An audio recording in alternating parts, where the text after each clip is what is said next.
Obboleettii kiyyatu durbummaa koo fudhatee. Yeroodhaaf maqaa kiyya himachuun barbaadu kanan dhaladheetti guddadhee Jiituu Magariituu Oromiyaa keessatti barnoota kiyyas kutaa 1 hanga 12tti maatii koo biratti ergan baradhee booda sanaan booddee carraa yuunivarsiitii mootummaa seenanii barachuu argadheen yuunivarsiitii mootummaa seeneen waggaa 5 barnoota injinaringiitiin baradheen eebbifameera. Sanaan booddeellee gitni hojii akka ani barbaadutti waan tanaaf hin taaneef waggaa 3 maallaqa kiyyaan yuunivarsiitii dhuunfaa seeneen barnoota baradheen eebbifameen irra deebiidhaan hojii baankii keessa seeneen kanan waggaa 5 baradheen eebbifameen otoo hin taane kan waggaa 3 baradheen hojjedheen jireenya koo gaggeeffachaan jira. Dabalataan immoo barnoota digirii lammaffaadhaan illee baradhee eebbifameera. Maalli mucaan kun suusii yookiin immoo araada barnootaa qabdi moo naan jechuu ni dandeessu ta'a. Ammallee barnoota gara biraatiin digirii lammaffaa kan lammaffaa barachaan jira. Jechuun waliigalaan otuu ida'amee barrin barnoota irratti hin dabarse waggaa 24 ni ta'a. Maatii keenya keessaa jechuun abbaan koo nama cimaa barnoota jaallatu ofiif hanga dhumaatti baratee anaa fi obboloonni koollee hanga dhumaatti akka barannuuf dhiibbaa nama narratti uumedha. Hanga dhumaatti jechuun tarii barnoonni dhuma yoo qabaachuu baates hanga PhD yookiin immoo digirii sadaffaatti abbaan koo barateera. Eessaa ka'ee naan hin jettanire abbaan koo gaa'elatti yeroo seenu barnoota yeroo sana TTI kutaa 12 dhabamee baratamurraa ka'ee dippiloomaa digirii lammaffaa PhD hanga jedhutti hunda baratee yeroo ammaa kanatti moggaasa maqaa gargaaraa piroofeesaraa jedhamuun illee ni waamama. Barnoota digirii sadaffaa isaa kan xumure reefuu waggaa 3 fixa. Barnoonni kun illee qofaasaatti waggaa 6 ol isatti fudhateera. Kanaa ol maatii ofiirraa ciminni hin eegamu mitiire gaa'elatti kan seenee reefuu barnoota TTI sana otuu barachaa jiruuti. Yeroo sana kan baratan maallaqa isaaniitiin waan na tureef bakkee yookiin immoo diida mana kireeffataniiti. Maatiin horiitti gurgureeti abbaa koo barsiise. Otuu baratanii abbaan koo durba kana ari'uu jaallata. Yeroo sanatti dubartoonni lamni yeroo wal fakkaataa keessatti harka isaarratti ulfaa'u.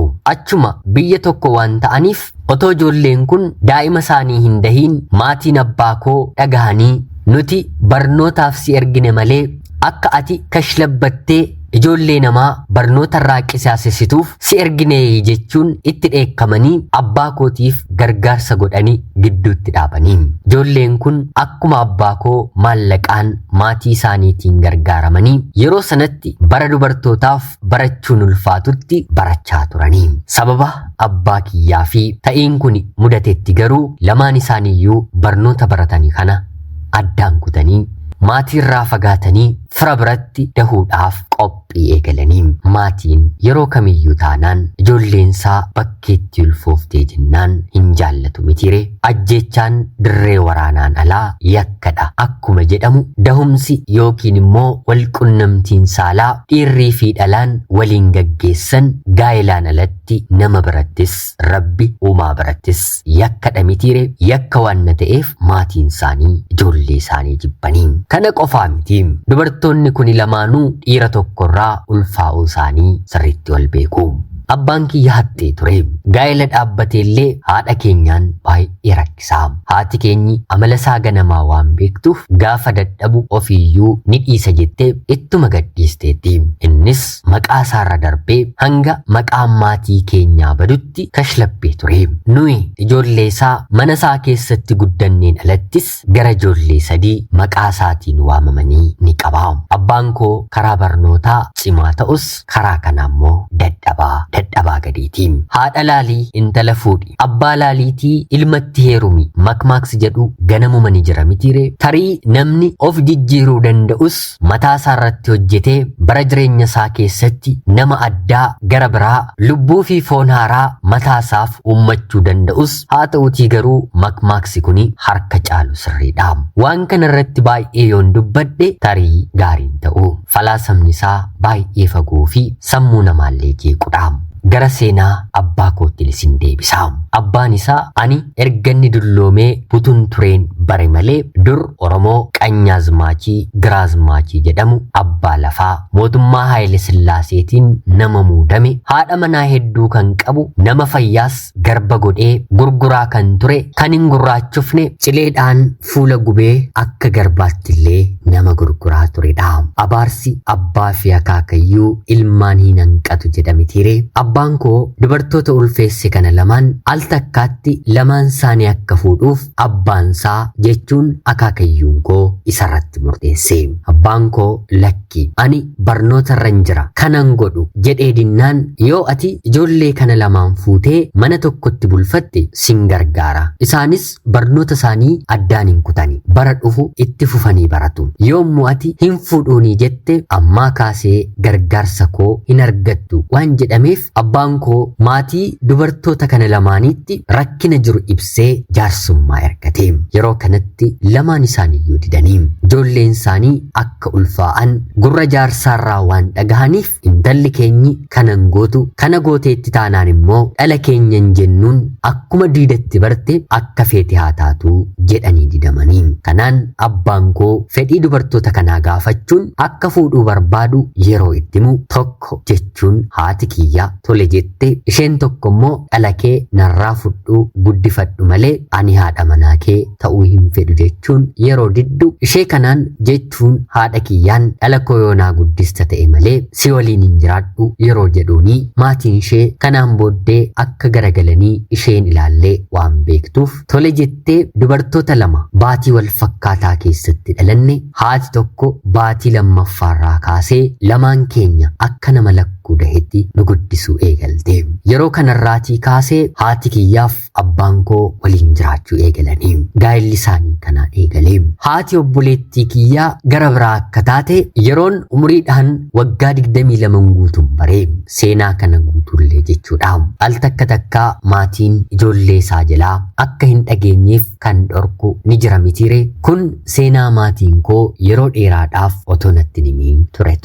Sanaan booddee lamaan keenyiyyuu akka obbolaatti uffata tokko uffannee harma tokko hoonee abbaa keenya biratti guddanne. Anaaf ishii dabalatee abbaan kiyyi anaan dabalatee haati kiyya walii galaan durba 3 fi dhiira 4 bara jireenya isaanii keessatti waliin godhataniiru. Walii galaan nuti abbaa keenyaaf 8 haadha keenyaaf immoo 7 jechuudha. Ta'us garuu haati koo ija guutuudhaan akka kiyyatti obboleettii kiyyas guddiste. Takkaa wanti addaa ta'e isheefis anaafis godhamee hin beeku. Waliin hojjenna, waliin ciisna, waliin kaana, waliin qayyabanna. Abbaan keenyi barsiisaa waan ta'eef lamaan keenya bakka tokkotti kutaa tokkotti qayyabachiisa. Darbee bakki taa'umsi keenyallee wal fakkaata. Bifti keenyi garaagarummaa qabus lakkuurraan ala anaa fi obboleettiin koo garaagarummaa hin qabnu. Mana barumsaa keessallee wal qabannee malee bakka tokkotti iyyuu hin sochoonu. Jaalalli nuti waliif qabnu adda ture. Maarreegaa abbaan koo barnoota isaa akkuma xumureen godina nurraa baay'ee fagoo taatetti qacaramee haadha kiyyas fudhatee bakka sana deemee nu waliin jechuudha. Eega sanarraatii kaasee haga har'aatti haati koo gara barnootaatti hin deebine. Anaa fi obboleettii kiyya guddisuutti cabdee hafte. Tarii otoo baratteetti ta'ee isheef xiqqoo fooyya'aa ture. Haa ta'uutii garuu waggaa lammaffaarra geessee sababa nuti jirruuf ijoolleen lamni harka isheerra jirruuf gaa'ela ishee qabachuuf gaa'ela ishee eeggachuuf jecha barnoota ishee addaan kutte. Haati obboleettii kiyyaa garuu akkuma dhala ishee deesseen barnootatti deebitee barattee xumurtee gaa'ela gara biraa dhaabbatte. Sanaan booddee seenaan ishee wanti beekamu haga ammaatti karaa maatii kiyyaa hin jiru. Maarreegaa biyya ormaa nuti hin beekne aadaa haadhaaf abbaa koof keessummaa ta'e keessa abbaan koo barsiisaa ta'ee hojjechuu jalqabe. Nutillee hanga waggaa 9 guunnutti biyyuma sana jiraachaa turre. Turtii waggaa 9 booddee abbaan kiyya jijjiirraa argateeti gara biyya keenyaatti deebi'e. Yeroo gara biyya keenyaatti deebi'u maatiin isaallee innillee malee hagas marat wal gargaaruudhaaf humna kan qaban hin turre. Maarree kanaan akkuma achii dhufanitti mana kireeffatanii jiraachuu jalqabanii deemsa barnootaa dippiloomaa digirii yeroo kanatti ture abbaan kiyya kan eegale. Kana keessatti yeroon barnoota isaa ganna waan na tureef abbaan koo bakka lamatti mana kiraa hin kanfalu jedhee maatii guutuu fudhateeti bakka baratu nu qabatee deema. Yeroo baatii lama hin caalleefillee jechuudha. Kana keessatti ture kan nuti jiraannu kutaa tokko keessatti waan na tureef amalan taane maatii keenyarraa anaa fi obboleettiin koo baruu yookiin immoo dhaga'uu kan eegalle. Obboloonni koo warri kaan yeroo rafan anaa fi obboleettiin koo siree irratti illee haasa'aa waan na turruuf wanta haatii fi abbaan koo godhan dhagahuu dhaggeeffachuu eegalle. Wanti kun araadas nutti ta'e. Sagalee wal qunnamtii saalaa haatii fi abbaan koo waliin gaggeessan umrii waggaa 9ttidha dhaggeeffachuu jalqabne. Kana qofaa miti.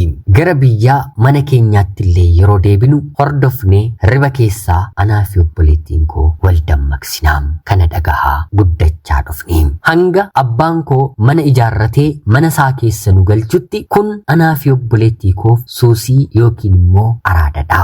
Dippiloomaa isaa guuttatee liidarii mana barumsaa ta'ee mana ijaarratee hanga mana sana keessa gallutti anaaf obboleettiin koo araada kanaan rukutamne hinumaa ijoollee dhiiraa xixiqqoo ta'anii waliin mana haasa'ullee jalqabneera. Kan nuti barbaannu sagalee haati kiyyaaf abbaan kiyya dhageessisan sana ture. Sana garuu salphaadhaan argachuu hin dandeenye. Hin argannes. Maatiin koo yeroo mana ijaarratan sagaleen kunis ni dhibame. Maatiin keenyillee kana akka hordofnu baranii mana ciisicha isaanii cufuu yookiin immoo furtuudhaan illee hidhachuu eegalanii. Dhukkubbiin keenyi sanaan booddee ture. Umrii waggaa 13 yeroo guunnu anaaf obboleettiin koo waliin ciisna mitiire wanta haatiif abbaan keenyi haasaa yookiin immoo odeessaa turan akka haaraatti akkana jedhu jecha ciisnee walitti himuu eegalle. Umriin sun nuuf umrii gaariin turre. Wanti haasofni kuni nafa keenyallee dadammaqsu eegale. Harmi keenyi guddachaa dhufe. Gabaabumatti dubartiin kutaa 7, kutaa 8, kutaa 9 taatee mallattoo argisiistu walirratti argisiisuu eegalle. Otoon beekiin harma walii yeroo tuqnu qaamni keenyi sururamuu eegale. Miira kana lamaan keenyi al takkaatti wal faana keessummeessuu eegalle. Kana qofaa miti. Dhiira nu waliin ciisu baruma kana barbaaduu eegalle. Anis isheenis umriin keenyi waggaa 14 yeroo guutu mana barnootaatti barsiisaan ta'e ishiidhaan sin jaalladha jedhee biiroo isaatti irra deddeebiin qofaatti yeroo waamu wanta ishee jedhe tokko lamaan yeroo isheetti himu anis maal ofiin jetta jedheen hanga ishee irratti naafuutti yeroon gahu isheen barsiisaa kanaatiif durbummaa ishee yookiin immoo kabaja ishee kennite. Kanaan akka baay'ee namatti toluu fi gurraan kan dhageessuun olitti miirri kun akka nama gammachiisu yeroo natti himtu gowwummaan koo anaafis naaf gaafadhu jedheen obboleettii kiyyatti madhee. Namni durbummaa isaa kaawwata, kabaja isaa dhokfata. Ani garuu akka obboleettii kiyyaa qixxee obboleettii koo ta'uuf durbummaan kiyyaa akka baduuf hin ariifadhe. Kanaan deemtee barsiisaa kanatti himte isheen illee si waliin ciisuu feeti yeroo jettuuni barsiisaan kun guyyaa nu barsiisu jechuun immoo pireedii barnootaa nu biraa qabutti sobee lamaan keenyaan jeeqxaniittu jedhee gadi nu baasee daree keessatti immoo akka waan aareetti fakkeessuun lamaan keenya gara biirootti nu waamee obboleettii kiyyaan karaa duubaa bayitii balbala mana barnootaatti bakka ta'e taa'ii eegi jedhee anaan durbummaa koo fudhate. Anis akkuma obboleettii koon gammadee baay'ees natti tole. Kanaan obboleettiin kiyyaa fedhii kiyyaan durbummaa kiyyaa fudhachiiste. Dubbiin kana miti. Kanaan booddee anaaf ishee gidduutti kan ulfaatedha. Anaaf obboleettii koo gara kutaa 11tti yeroo darbinu moobaayilii nuuf bitame. Ijoolleen dhiiraa kutaa 11ffaa waliif dabarsinu weelluu akka nuuf dabarsaniif bilbila kana yerootti ilaannu fiilmii saalqunnamtii miimoorii keenyatti guutanii nuuf kennanii yeroo arginu jalqaba irratti naannee turre. Sagaleewwan kunniin nuyi faaraa waan hin taaneef irra deebinee dhaggeeffachuu jalqabeen. Hubaatii kana keessatti fiilmiin saalqunnamtii kunneen mataa mataadhaan dhiiraaf dhalaa, dhiiraaf dhiira, dhalaaf dhalaa of keessaallee kan qabu. Erga fiilmiiwwan kunneen sammuuwwan keenya barsiisnee booda anaaf obboleettiin koo kan harmaan jalqabne qubaanillee qaama walii keessa seenuu eegallee. Kanaa ol cubbuun hin jiru mitiri. Hanga yuunivarsiitiin gargar nu baasutti jechuun waggaa 2 ol jireenya kana keessa turre. Sanaan booddeellee deebinee yuunivarsiitiitii boqonnaadhaaf yeroo dhufnu siree tokkorra waan ciistuuf aadaa kana walirraati addan gunnee. Dheekkamsa kaakayyuu koo abbaa kootiin dhaqqabe dubartii 9 gaa'ela keessatti gaggalagalchu bare ijoollee isaarratti immoo kanaan gahee. Tarii kuni maal nama barsiisaafin isinitti maan jira miti. Haa ta'uutii garuu inni dhiiraas isheen dhalaas deemtanii dhiiraaf dhalaa hedduu waliin gaggalagaltan booddee abaarsa dhala keessaniitiif akka kaa'aa jirtan akka hubattaniifan isinitti maan jira. Anaaf obboleettiin koo lamuu lammataa akkana hin goonu jennee si'a 100 ol walitti deebineerra. Kakannees dadhabnee mana amantaa deemneellee boonyee boo'ichaan miira kana ofirraa kutuu dadhabneerra. Tarii isinis fiilmii irratti waan beektaniif hafuurri akkanaa na keessani seena jettanii shakkuu dhiisuu ni dandeessu. Haa ta'uutii garuu nama sammuunsaa sagaagalummaa keessa jiruutiif wanti kun salphaadha. Miirri eenyumaan iyyuu hin sodaatu. Takkaa dhufee jennaan safuu eeguu hin barbaadu. Bakka safuun dhufutti deebiin taane deebisuufiin seera kana dhala namaatu baase malee seera uumaadha. Kuni maal ta'a? Kuni maal rakkoo qaba? Jechuun aadaa hin taane, nafa hin taane, qalbii hin taane, sammuun qaamni ofii shaakalu eegala. Tarii lakki ani fiilmii kanan ilaalu yoon ilaales gosa akkanaan ilaala kan jettan yoo ta'e mandarri isin keessa ooltani kuni guyyaa tokko kanaaf dabarsee isin kenna. Yoo isin tarii har'a ofin danda'a, ofin to'adha jettan wanta isin har'a gochaa jirtan bor dhalli keessanitti fufaam. Kan nama ajaa'ibu guyyaa tokko tarii sammuun abbaa koo qulqulluudhaa jedheen moobaayila isaa fuudheen histirii keessa ilaalee dhugaadha. Barnoota isaan alatti wanta inni toora googilirraa barbaade ilaalu wanta kana duwwaadha. Haati kiyya moobaayila tachii fayyadamuu isaayyuu sirriitti hin dandeessu. Inni garuu qufaa yookiin immoo utaalloo kaleessa qabameen har'allee keessa jira. Abbaan koollee fiilmiiwwan kanneen otuu gaa'ila qabu gaa'ila isaarratti too fiiguu ni ilaala. Har'a yoo dhaabuu baattan borillee isin galgala keessa akka waan kana dhaabuu hin dandeenye parsantii 100 wantan amaniifin seenaa koo isiniifin qoodee. Anaaf obboleettiin koo baay'ee rakkannee miira kana keessaa bahuun baay'ee nutti ulfaate. Moobaayila ijoollee dhiiraa yeroo fuunu anis isheenis jalqaba irratti wanta kana barbaannaa gosa garaagaraadhaan ilaaluu feenaa. Araada kanaatiin qabamnee hin jaallannu garuu immoo ni goonaa. Mana amantaa deemnee ni kadhanna ni faarfannasi. Akkanatti uffata uffannee namni nu ilaalu nama qulqulluu ni se'aa. Kan nuti lamaan keenyuu gaa'ela dhaabbannis hafuura kana keessaa otoo hin bahiini. Akkuman barnoota digirii jalqabaa kiyya xumureen waggaa otoo hin guutiin gaa'elatti hin seene isheenillee akkanumaa bara tokko lamaan keenyuu yeroo garaagaraa keessatti heerumne. Heerumuudhaan kan na dursu obboleettii kiyyadha. Haa ta'uutii garuu gaa'elatti seeneen rabbi na gargaaree abbaa manaa gaarii harka kootti galchee waaqxi uumaan jireenya kanarraatii na deebise. Kunis abbaan manaan koo nama amantaa isaatti cimaa kadhatu kadhannaan illee jabaa ta'edha. Gara jalqabaa miiraan lamaan keenyuu waliif toluu didne. Keessumaa ani yeroo hunda waliin ciisnu aarii horiisa dheekkamsa horadheen ka'a. Abbaan manaan koo yoon itti dubbadhellee ni tasgabbaa'a. Yeroo hedduus isa waliin ciisuuf fedhiin godhu.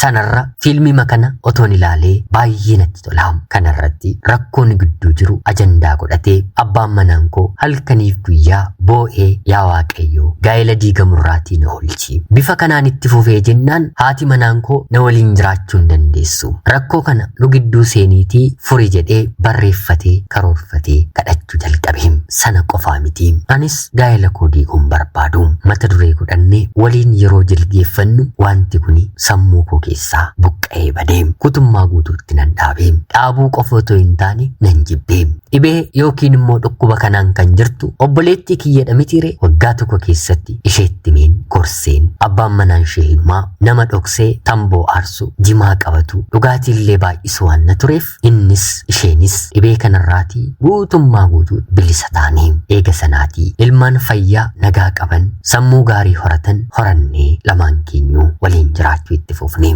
gaa'ela keessa haati manaaf abbaa manaan waliin jilgeenfateen kadhatu taanaan dhuguman isinitti hima gaa'elli kun gaa'ela seexana irratti aaboo yookiin immoo aangoo godhatedha malee gaa'ela rabbi jaallatu miti haati manaaf abbaan manaan waliin sagadu waliin jilgeenfachuu qabu ilmaan gaarii bor biyya kanaaf bu'aa buusan godhachuufillee jechuudha abbaan keenyi garuu har'allee ilaalchisaa kanuma kaleessaa keessa jira amantaan nuti hordofnu amantaa namtolcheeti jechuun qoosaa garaagaraa nutti qoosaa amantaa lamaaniifuu jechuun musliimaafis kiristaanaafis ilaalcha gaarii hin qabu inumaa sammuunsaa yaada dhoqqee uumaa waliin yaada walitti buusuun sammuusaatti baatee deema falaasummaa yookiin immoo yaada tokko yaada biraatiin moo'uu barnoota isaa keessatti waan barateef amantaallee yaada sammuusaatiin moo'uuf yaalii ijoollee yookiin immoo daa'imaa kan fakkaatu hanga har'aattillee yeroonni keessa naanna'u qalbiin kan koo fi obboleettii koo obboloota koo argee baay'eetti gaddaam haati keenyi isheen barnoota addaan kutte kanatti cimtuudha ni kadhatti fuuldura waaqayyootti boossee yaa rabbi qalbii abbaa manaa koo naaf deebisi ijoollee koo karaa gaariitti qabi jette kunoo anaan nama gaariitti na qabee jireenya obboleettii koos obboloota koo warra dhiiraas fuulleedhaan akkan to'adhu na dirqisiiseeraam ofirra darbeen kunoo seenaa koos isiniif dhiyeesseeraam yoo barattan irraa baradhaa dhaloota gaarii fayyaa qabu sammuunsaa qulqulluu oomishuu yoo feetan kadhannaa fi waaqayyoon sodaachuu keessa darbaa dhugaadha haalli nuti keessa jirru keessumaa immoo barri kun baroota darban irraa baay'ee ulfaataadha bara kana garuu darbuun kan danda'amu maatiidhaan fuuldura waaqayyooti yoo jilgeenfatanii qofaadha yoo maatiin qabanne ta'ellee ofiif jilgeenfachuun umurii ho'u kana akka dagatamu yookiin immoo raanfatamu garii cubbuu gaarummaa dalaguun yaaduun akka taru taasisuun ni danda'aman dhaamsa kiyyaa ana obboleettii keessan Jiituu Magariituu Oromiyaa keessaatiin bakkan dogongoreetti bakkan yaada qalbii keessanii oliin kaasetti na of kolchaa ulfaadhaa nagaatti galatoomaa Yoyyaa ashamaa akkam jirtu kabajamtootaaf hordoftoota qophii keenya nagaaf jalalli tokkummaan bakka turtan hundaatti hunda keessaniif yaa ta'u jecha guyyaarraallee seenaa ajaa'ibaa nama barsiisuu keessumaa immoo dhaloota kana keessa jiruutiif baay'ee hubachiisu tokko isiniif qabadheen dhiyaadheera akka isinirraa barattanii hubannoo cimaa ta'e tokko irraa argattan homaa shakkii tokkollee hin qabu obboleettii keenya seenaa kee kana nuuf qooduu keetiif guddaa galatoomii laayik sheerii fi sabskiraayib gochuun kabajamtootaaf hordoftoonni qophii keenya sagantaawwan akkasii yeroo yerootiin akka qophaa'aniif na jajjabeessaa jecha seenaawwan barsiisoo fi bashannansiisoo gara biraatiin haga walitti deebinutti bakka jirtan maraan turtii gaarii horaa bulaa